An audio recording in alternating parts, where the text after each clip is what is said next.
আমি চিল একদম অফিসে রিল্যাক্স অনেক প্রেশার থাকে কিন্তু আমি রিল্যাক্স থাকি একজন এসে আমাকে বলতেছে তোর ভাই এত রিল্যাক্স কিভাবে থাকেন আমার একটা সিক্রেট আছে প্লিজ একটু শেয়ার করেন না আমি বললাম দেখেন যেই ফাইল নিয়ে আসে আমি বলি সালাম সাহেবের কাছে যান এত বড় অফিস একটা সালাম সাহেব তো আছেই আমি বললাম আচ্ছা আপনার কি সমস্যা বলেন তো সালার পুত আমি সালাম সাহেব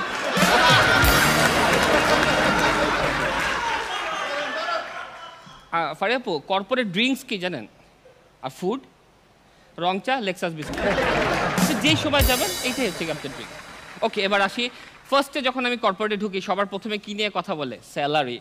আমাকে জিজ্ঞেস করছে আপনার এক্সপেকটেশন স্যালারি কত তুষার আমি কাইন্দা দিছি আমাকে জিজ্ঞেস করতেছে সারা জীবন মুরগি চাইছি পাইছি ডিম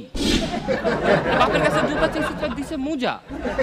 আমি বললাম আমার কোনো এক্সপেকটেশন নাই শুধু একটা অ্যামাউন্ট দিয়ে যেন নেক্সট মাসের স্যালারি আসা মাত্র আমি দেখে বলি ও শিট আবার স্যালারি চলে আসছে গত মাসেরটা তো খরচই করতে পারি না